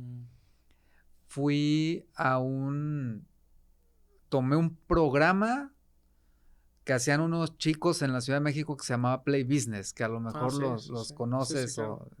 Que impulsaban mucho tema de el formar, de invertir y informar, invertir, crowdfunding, etcétera. Y para mí fue súper ilustrativo el tomar un cursito en donde jugábamos, hicimos una inversión en 10 startups, literal de 200, 300 pesos, 1,000 pesos, 1,500, dependiendo, y tenían un portafolio enorme. El darte esta oportunidad de vivir esa experiencia es muy, muy buena. Ya no he visto algo así por acá, pero hasta una academy Claro. No, hay programas para ángeles, hay programas, le llaman LP Institute, que es como para formar inversionistas para fondos. O sea, hay mucha información.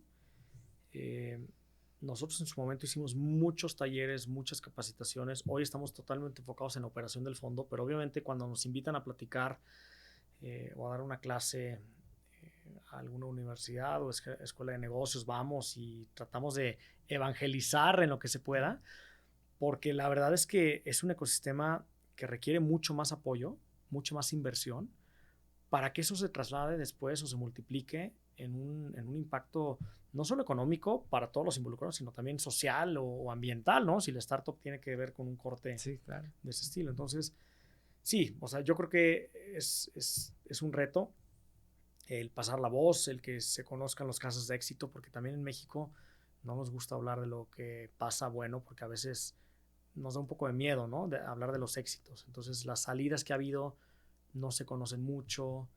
Entonces, pues tiene que ser como muy de cerca, ¿no? Es un tema de mucha confianza, es mucho riesgo también esta inversión. Por eso se recomienda no invertir más allá de un 10, 15% del patrimonio en esto, pero debe ser parte de un portafolio diversificado, ¿no? Y es, bueno, parte de nuestra chamba de evangelizar y de tratar de que esto cada vez llegue a más lugares.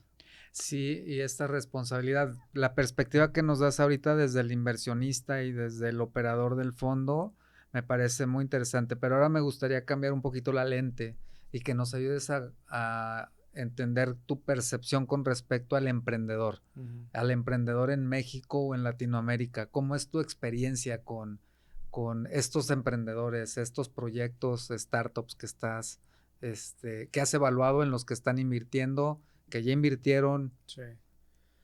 Déjame un paréntesis rápido porque lo voy a conectar con la respuesta de esta pregunta. Es que también al inversionista no solo es un tema de financiero, de posibilidad de un buen retorno, sino también muy estratégico en el sentido de que hay inversionistas que tienen empresas hoy operando y que nosotros somos un canal para acercarles soluciones a problemas que ellos tienen hoy en día de manera disruptiva o con tecnología.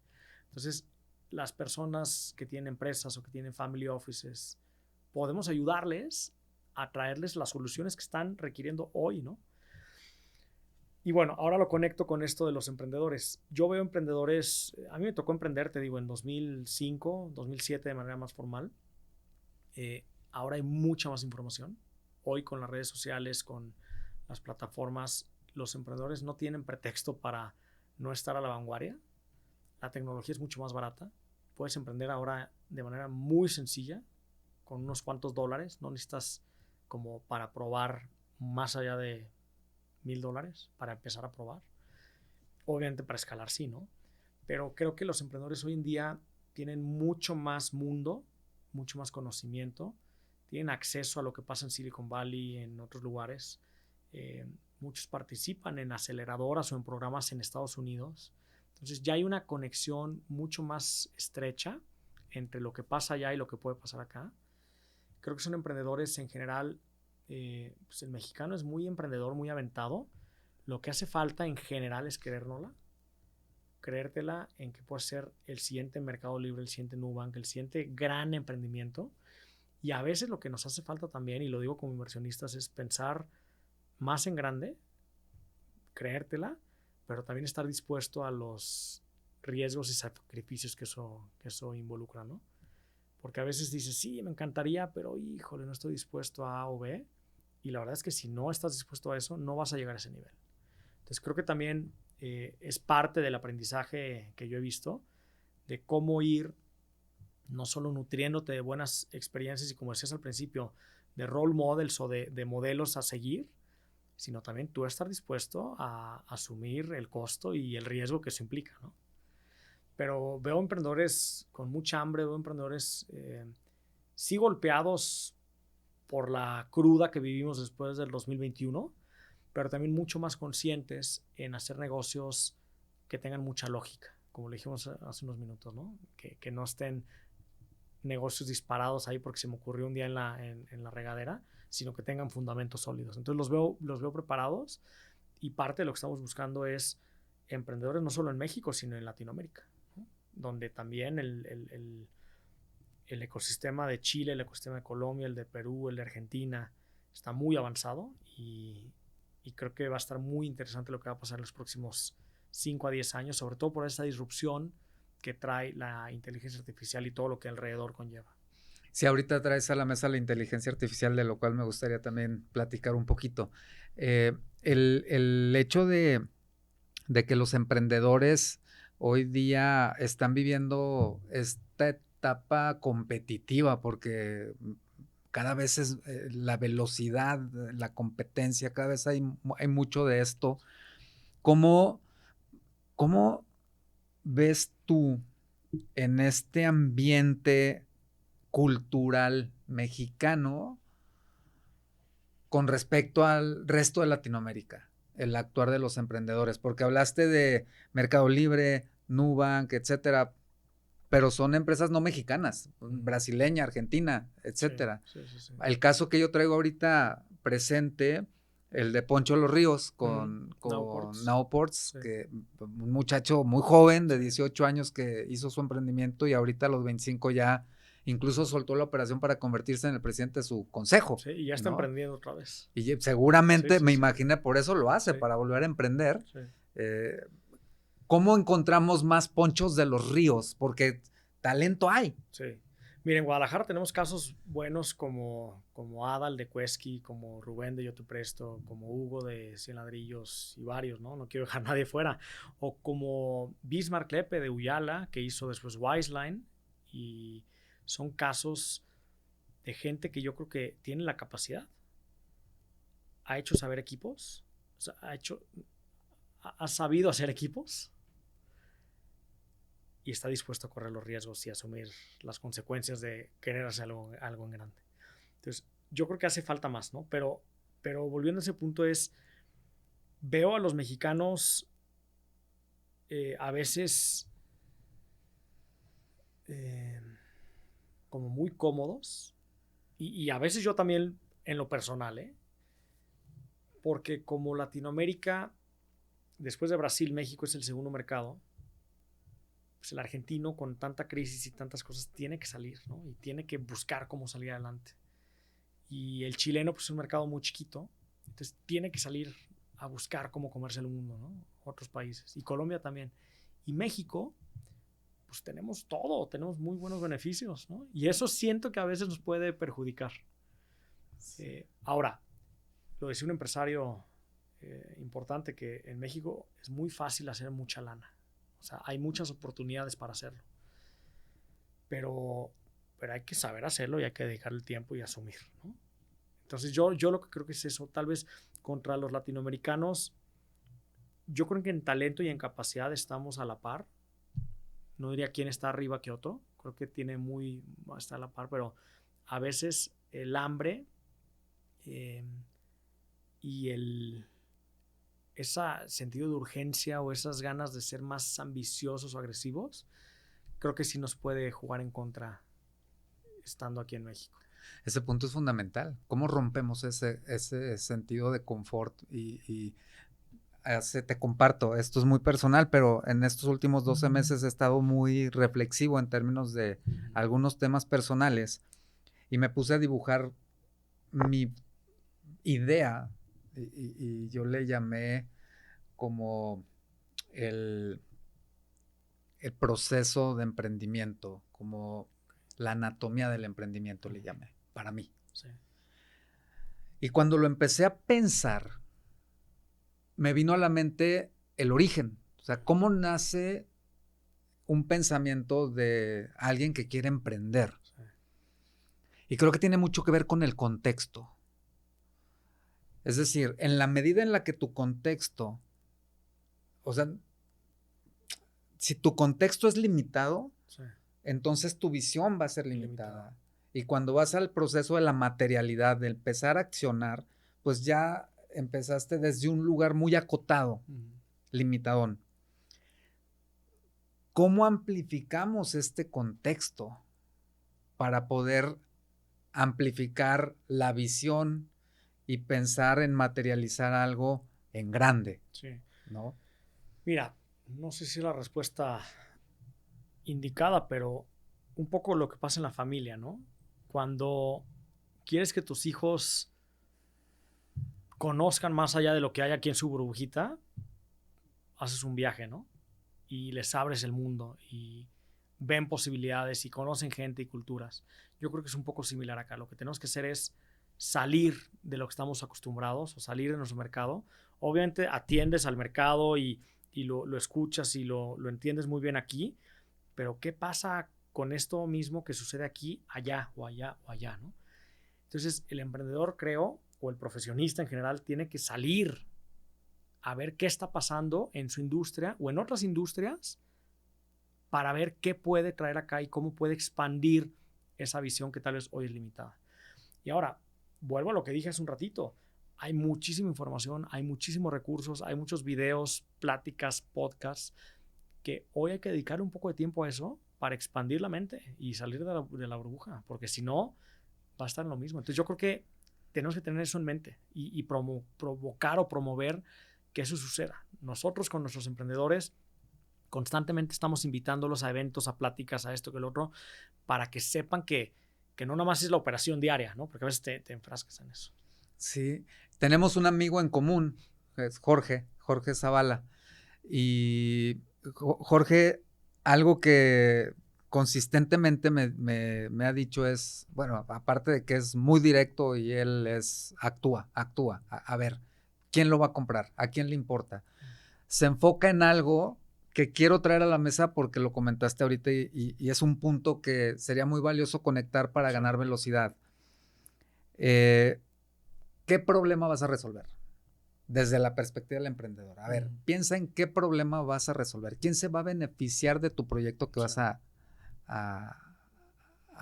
crear? Y ahorita tú lo mencionaste, hay family offices, hay empresarios que tienen problemáticas por resolver en su industria, en su empresa, etcétera, que lo que hay que hacer es acercar a estos emprendedores, este talento, estas mentes disruptivas para que conozcan esas problemáticas y traigan y creen soluciones a esas problemáticas, sí. ¿no?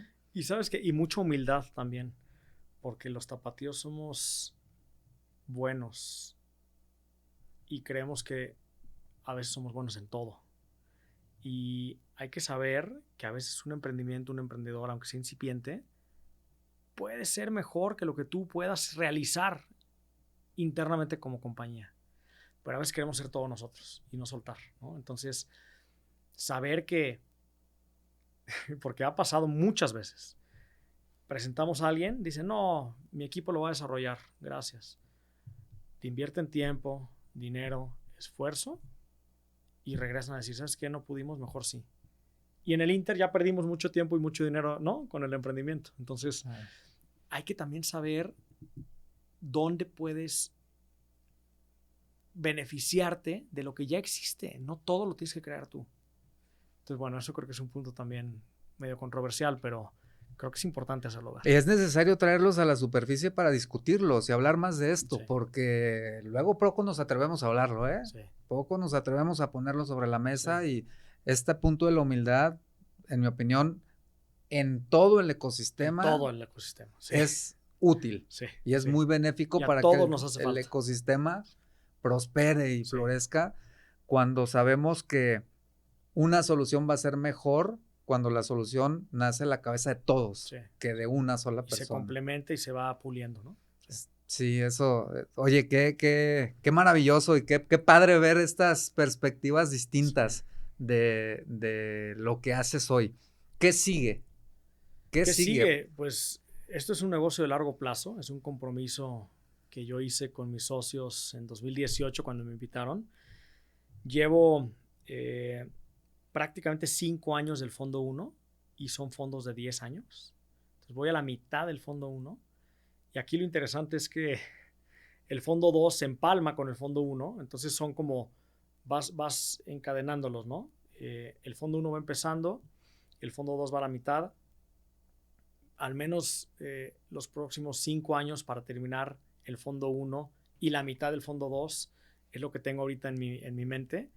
y obviamente terminar el fondo 2, pero tal vez el fondo 3, que empezaría en 5 años cuando voy a la mitad del fondo 2, es algo que tenemos que pensar, ¿no? Como grupo, como socios, de si queremos seguir la misma línea del venture capital o damos un giro hacia otros temas de capital privado. Pero por lo pronto, de aquí a los próximos 5 años y los otros 5, y lo parto porque es fondo 1 por completo y el fondo 2 terminarlo, full focus en esto. Yo estoy aquí junto con Frank, mi socio, día con día, tiempo completo, no hacemos nada más, excepto la familia. Estamos en esto y el objetivo es que a las empresas del fondo 1 les vaya bien. Hoy tenemos alrededor de 4 que van muy bien, están despuntando y estamos muy contentos. Es apoyar a las que se pueda apoyar más y terminar con ese fondo bien, tener las primeras salidas en 1 o 2 años. Y el fondo 2 va empezando. Llevamos una inversión de las 25 que queremos hacer.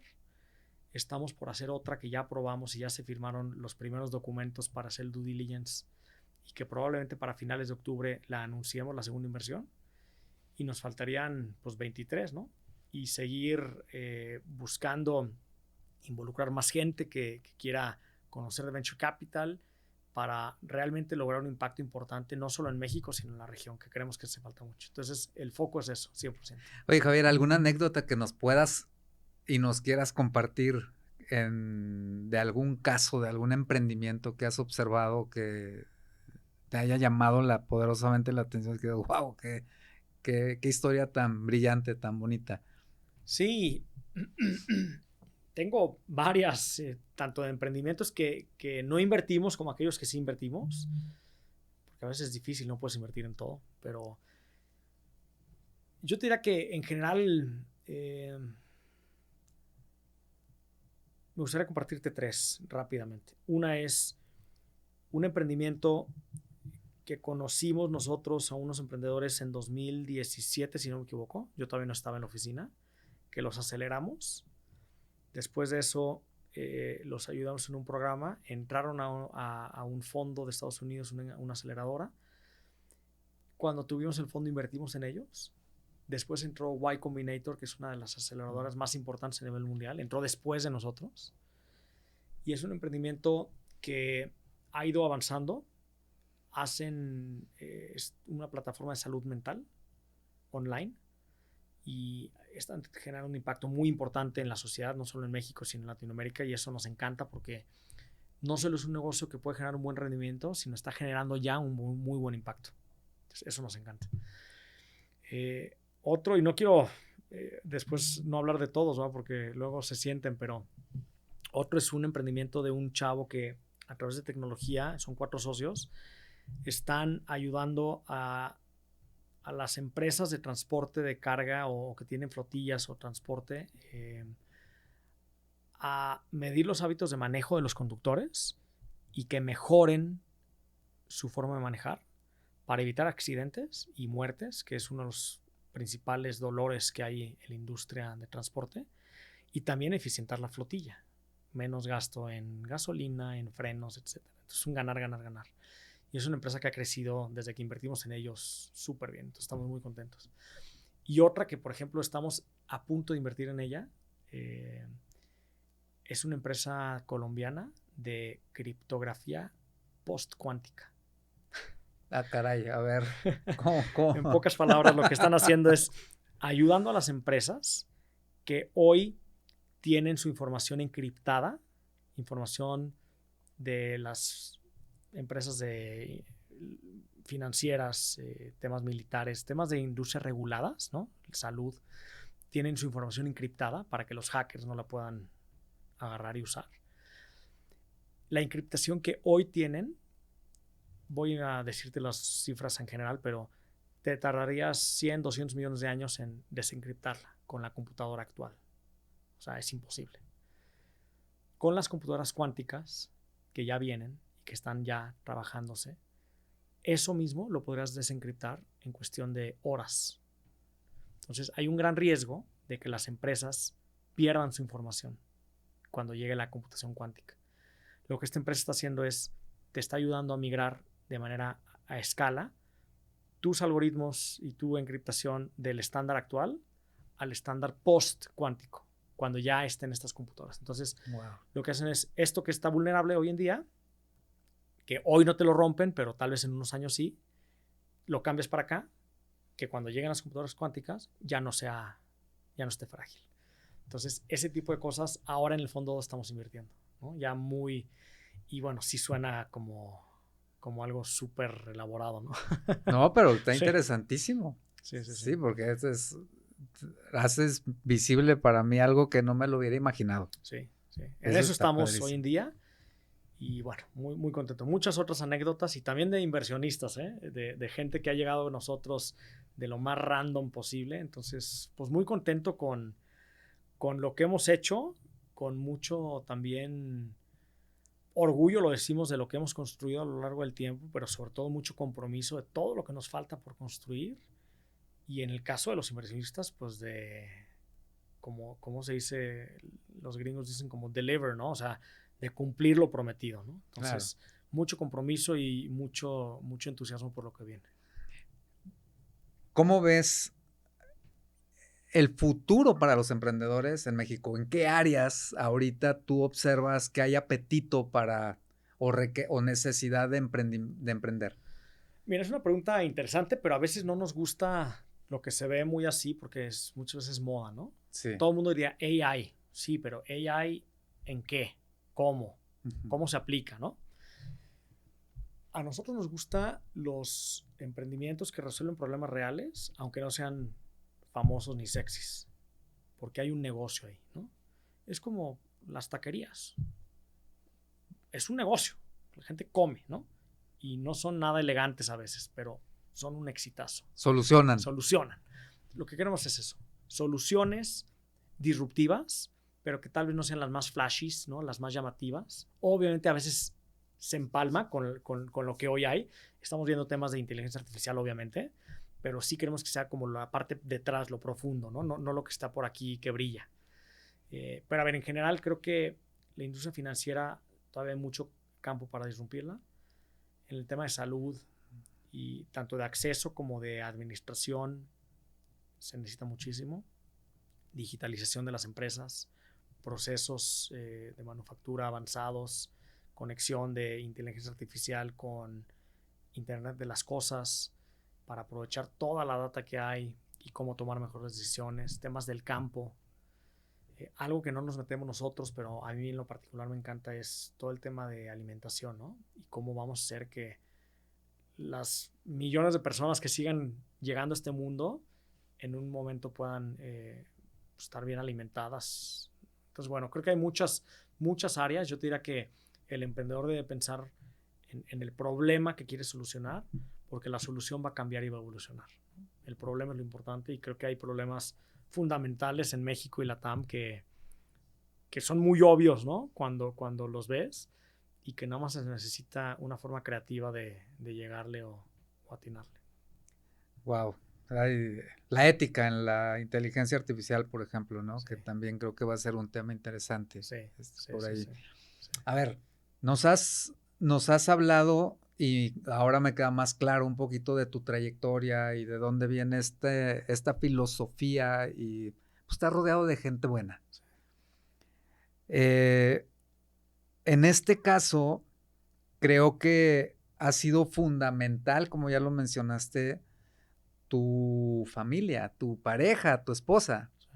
¿Cómo fue y cómo es esta relación entre tu actividad actual con cómo vas balanceando o equilibrando la relación con tu familia? Sí. Mira, yo me casé en 2011 de 26 años. Me casé chavo y vamos a cumplir 14 años este año. Pero duramos 10 de novios. Entonces llevamos un cuarto de siglo casi juntos, ¿no? Suena impresionante. Muy contento, con algunos breaks en medio, ¿no? Pero bueno, hoy en día mi prioridad, y mis socios lo saben, es la familia antes que el negocio, y mis inversionistas también se los he dejado claro que primero la familia, después el negocio. Creo que eso lo tengo muy claro. Obviamente, pues cuando hay que chambear doble o triple hay que hacerlo y me encanta hacerlo. Me encanta el trabajo, me encanta lo que hago porque todos los días es diferente.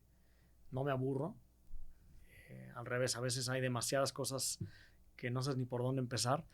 Pero pues realmente también mi trabajo tiene cierto grado de flexibilidad en el sentido de que pues si hay un festival, ¿no?, con mis hijos en la mañana, pues llego un poquito más tarde y trabajo más tarde después, ¿no? O sea, hay como cierta flexibilidad y con Luisa en específico, pues te digo, ella viene como de una beta emprendedora, entonces como que entiende lo que es ser emprendedor, porque a final de cuentas estoy emprendiendo el fondo, ¿no? Estoy levantando capital, estoy administrando con 4 personas un negocio, entonces nos toca hacer de todo todavía. Entonces ella lo entiende, me apoya mucho en ese sentido. Y pues obviamente también está padre como pues que vea que estamos creando algo que puede ser importante para nuestro patrimonio en su momento, si nos va bien o cuando nos vaya bien, pero también todo el impacto que está generando hoy en día con día, acción con acción. Entonces, pues sí, digo, es un apoyo en el que ella trabaja también de manera flexible y nos apoyamos mutuamente, pero pues sí, la prioridad también fuera de la familia es el trabajo. Entonces, pues a veces es no llegar temprano o estar en eventos o viajar mucho. Viajar. Mucho, hubo una temporada que sí viajé muchísimo. Ahorita no tanto, pero la siguiente semana salimos y luego en noviembre vamos a estar saliendo constantemente. Ya te platicaré, pero nos invitaron a algo bien interesante, entonces vamos a ir a hacer como un roadshow, una presentación de todo noviembre y pues sí es parte del costo, entonces hay mucho apoyo de mi esposa y de los niños que les encanta lo que hago. Está chistoso porque ya entienden en pocas palabras lo que hago y pues bueno, sí les pega a veces que las vacaciones, hoy están en el colegio alemán y ellos no tienen los viernes de fin de mes libre por el consejo técnico, sino que se los juntan en una semana y es justamente esta semana. Entonces ahorita están en Chapala, ¿no? Y bueno, pues yo el fin de semana voy y el fin de semana voy a regresar, pero pues en la semana hay que estar aquí. Entonces es ese apoyo con la pareja que ha sido fundamental y también en los momentos de vacas flacas ella ha salido al quite y entonces pues sí es parte de hacer equipo. Está padrísimo eso de hacer equipo, ¿no? Eso sin duda es fundamental. Sí, totalmente en mi fundamental. opinión, poder lograr ese equipo, esa amalgama Sí. en casa, porque si no se hace difícil. Sí, mira, yo lo viví con mis papás y obviamente me encantaría estar, vamos a decir, del otro lado ya, ¿no? Sin tanta preocupación, pero mis papás, pues los dos trabajaron, se apoyaban, en un momento uno, el otro, apoyaba más, ¿no? Vamos a decir, siempre se complementaron. Y yo lo veo con Luisa, mi esposa, y con otras amigas y amigos que trabajan en común. Siento que las relaciones se fortalecen mucho, ¿no? A que cuando es un tema solo de un papá proveedor al 100%, que no está nada mal, pero yo creo en mi filosofía que cuando se hace equipo en todo, las cosas son más fuertes, ¿no? Más sólidas, creo. Sin duda. No tengo certeza, no tengo evidencia, pero lo percibo así. Entonces, así me gustaría seguirlo Yo haciendo. creo que se hacen relaciones más empáticas, si me Sí. permites Sí. llevarlo a ese terreno, Sí. como que hay más entendimiento, hay más... Sí, sí. Y no está bien ni una ni otra, ni mejor una que otra, pero bueno, es lo que yo creo. Qué padre. Oye, a ver, para finalizar, porque Sí. aquí nos podemos seguir un Sí, buen sí, rato, sí, ¿eh? Imagínate que esta conversación la van a escuchar millones de personas, Sí. emprendedores. Sí. ¿Qué mensaje te gustaría compartir con ellos? 3 palabras que para mí significan mucho. Les diría que imaginen, que crean y que creen. O sea, imaginar, creer y crear. Porque todo sale de un sueño, de un anhelo, de una necesidad, ¿no? El imaginar que algo puede ser posible. Luego, creer en ti, creer en que lo puedes hacer, en que vale la pena llevarlo a cabo. Y luego crearlo, porque luego a veces te quedas en el quisiera hacer esto, ¿no? Y lo hubiera hecho y nunca lo hice. Entonces, creo que esa combinación de palabras y de acciones hacen que las cosas sucedan. Entonces, eso es lo que diría. Padrísimo, me encanta. Inversionistas. ¿Qué mensaje te gustaría enviarles a esos inversionistas que están ahí afuera, que aún no saben que pueden ser inversionistas y que aún no saben que tienen las opciones de Venture Capital para invertir? Yo diría que como todo, platiquen con la gente, con gente que ya está dentro, con emprendedores. O sea, es como preguntar, que se acerquen a los programas que ya existen. Eh, o sea, yo diría que estén abiertos a aprender, a conocer cómo funciona. No porque el compadre se los dijo en una comida, porque a veces no es lo más En un asado de fin de semana, ¿verdad? indicado, ¿no? Que platiquen con la gente que realmente está invirtiendo en Venture Capital, que lleva ya tiempo invirtiendo en diferentes fondos. No los que lo hicieron por moda una vez y les fue mal y ya no lo quieren hacer nunca en la vida, sino que sí se den el tiempo de conocer, de aprender y de saber que a final de cuentas son negocios, pero la forma como se hace es distinta. Entonces las valuaciones son distintas, los procesos son distintos, las formas son distintas y que estén abiertos a escuchar y aprender prácticamente, ¿no? Hay mucha información y encantados de alguien que quiera conocer más de cómo funciona y aprender de platicar. Siempre es bueno platicar y conocer gente. Es lo que te iba a decir, que te hablen, Sí, ¿no? Que sí. te busquen. ¿En dónde te pueden encontrar? Estoy muy activo en LinkedIn como Javier Sánchez Aldana. No publico tanto yo, pero sí estoy como activo y estoy contestando mensajes y demás. En WhatsApp también. Te lo puedo pasar sin problema. Aquí lo ponemos para Sí, que lo conozcan. y en Twitter de repente el intento, pero prácticamente LinkedIn. Instagram lo uso más como a nivel personal, pero LinkedIn es la red. Creo que yo uso más. Padrísimo. Sí. Bueno, por aquí les vamos a poner para que se pongan en contacto contigo, tanto emprendedores. Sí, claro. Como inversionistas. Y gente curiosa también, que quiera conocer y aprender cómo funciona este mundo, porque es fascinante, como dice un colega, ¿no? El fascinante mundo de las startups está muy entretenido. Y tiene mucha razón. Sí. Sí, hay que entrarle tantito, rascarle un poquito y entenderlo, y la verdad es que hay cosas bien bonitas y fascinantes, literal. Sí, totalmente. Me queda claro que ha impactado mucho en tu vida, tu familia. Imagina que aquí está tu papá. ¿Qué te gustaría decirle a él? Pues mi papá y mi mamá, que han sido fundamentales, agradecimiento, ¿no? Por toda la formación, por todo. Se me quebra la voz. Tal cual. Gracias y que pues ha rendido fruto, ¿no? Todo el esfuerzo. Eso. A tu mamá. Ahora doble, ¿no? Porque hubo un papel doble.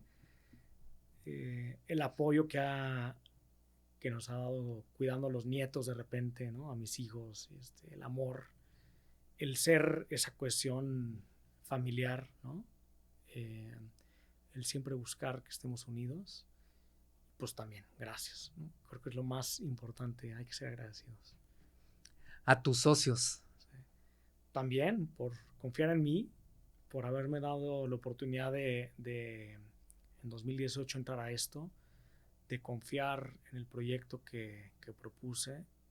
Ahora en el segundo proyecto, que es el Fondo 2, que fue el que más insistí, ¿no? De irnos por un camino que hoy estamos recorriendo en vez de otros caminos que había de posibilidad. También gracias a los emprendedores, a los inversionistas, y que obviamente pues, nos falta mucho por hacer. No somos nada todavía. A Luisa, tu esposa. También. También.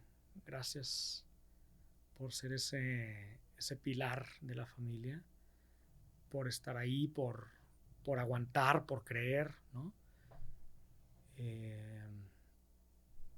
Y pues sí, que nos falta mucho por lograr para estar en donde queremos estar, entonces hay que seguir apostando.